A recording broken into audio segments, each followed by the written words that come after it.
Welcome back, friends and nerds. Bannick13 here, covering off the Shadows Mantle build for the Demon Hunter on the public test realm for patch 2.4. And hey, boys and girls, only 4 more days until season 5. How exciting is that? So I'm pretty happy that I've covered off all 4 builds for the Demon Hunter. If you haven't checked out my other videos for the Demon Hunter builds, please do so. This is the final one. This is the Shadows Mantle, and we're going to get straight into this. So the first thing you're going to want is your 6-piece Shadows Mantle set. Alright, 6 pieces, and your set bonuses are: while equipped with a melee weapon, your damage is increased by 600%, so obviously we need a melee weapon.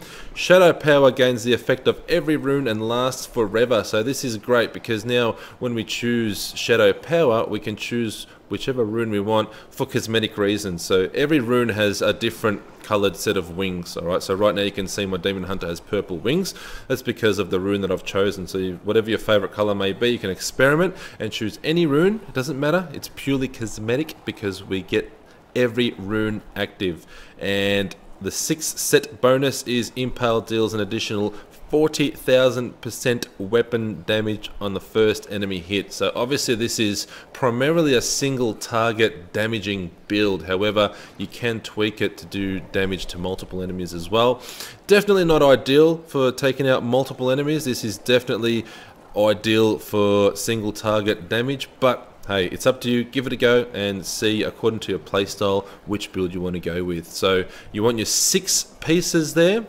You want an amulet, preferably the Eye of Elich you want, but I've gone with the Rondel Socket here because of the, it's a pretty good roll. I've got lightning damage for 18%, and I've got critical hit damage and critical hit chance, which they're all stats that you'd want on your amulet. If you can get an Eye of Elich with these stats, that'll be even better because there's further damage reduction if you have the Eye of Elich, excuse me.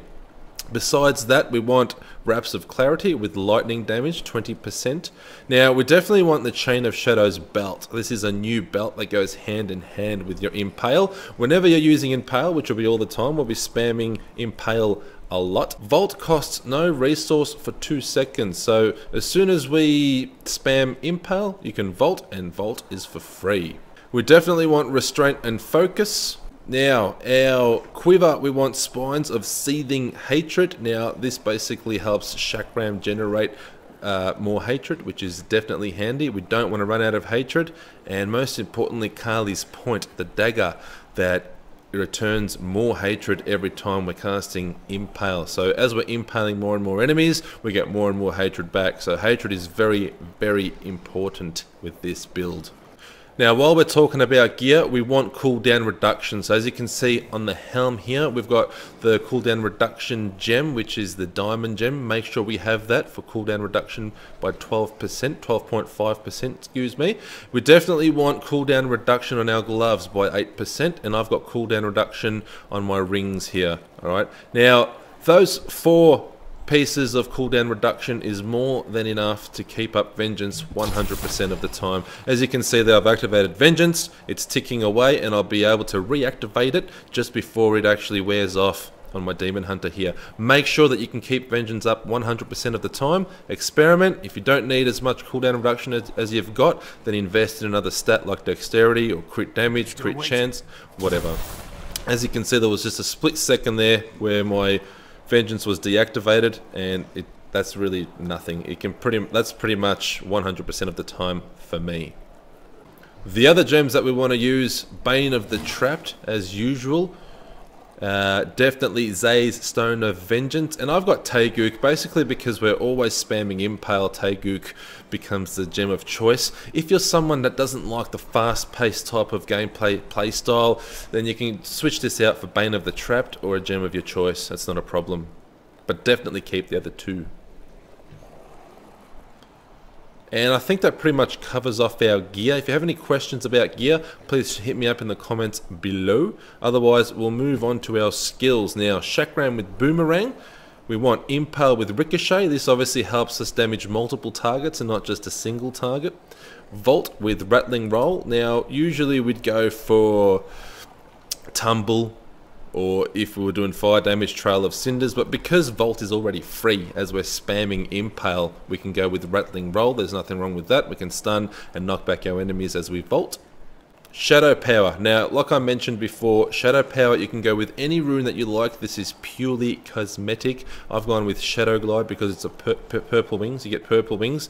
And depending on what rune you choose, the only thing this will affect is the color of your wings, because we'll have them all activated. Alright. Vengeance with Seethe, obviously. Now this rolls over to most of our builds as a Demon Hunter. This has become our primary hatred regenerator, which isn't a bad thing. And Companion with Wolf Companion. Now you can sub this out for Cal Drops or something like that, but I prefer Wolf Companion.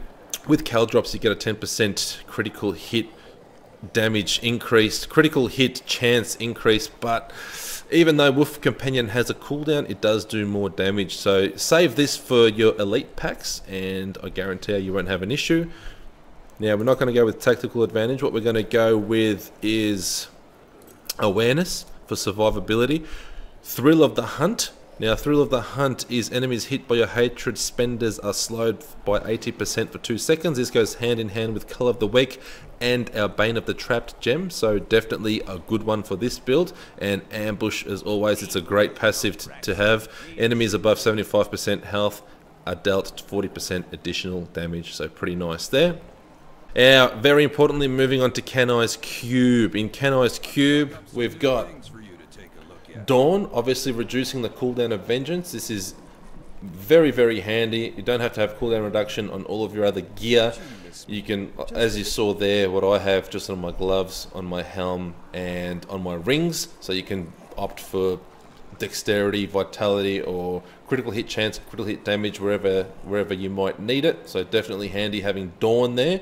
Definitely don't go with anything else other than Dawn for this build. I've kept Pride's Fall just for reduction for resource costs.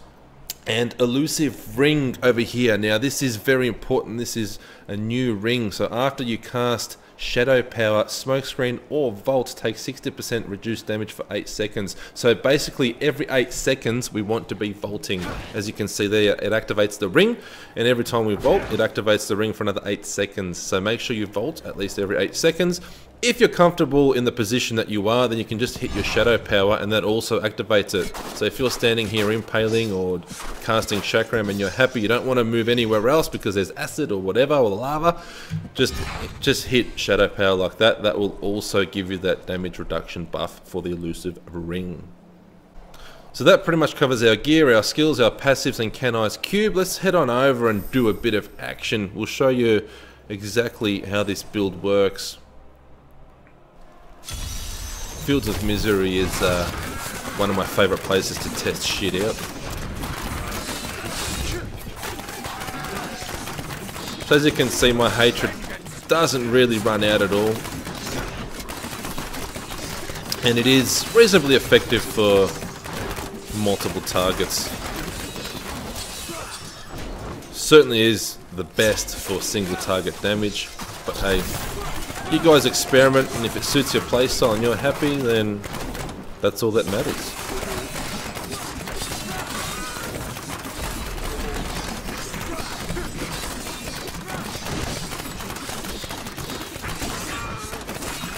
So as you can see, it's not quite as effective against multiple targets as like a multi-shot build or something like that, or even a Rain of Vengeance build, but it does its job.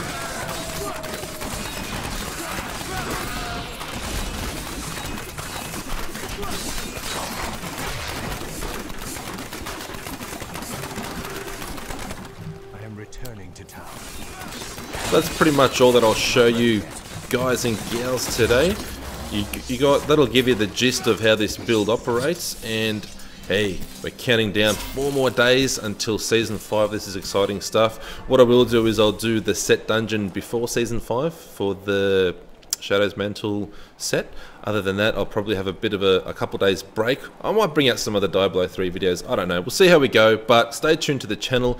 As soon as Season 5 hits, then you will see Diablo videos every day, Monday to Friday, alright? So a new video every day, Monday to Friday. Otherwise, stay tuned to the channel. Don't forget to subscribe, show your support, and I'll see you all again real soon. Thank you.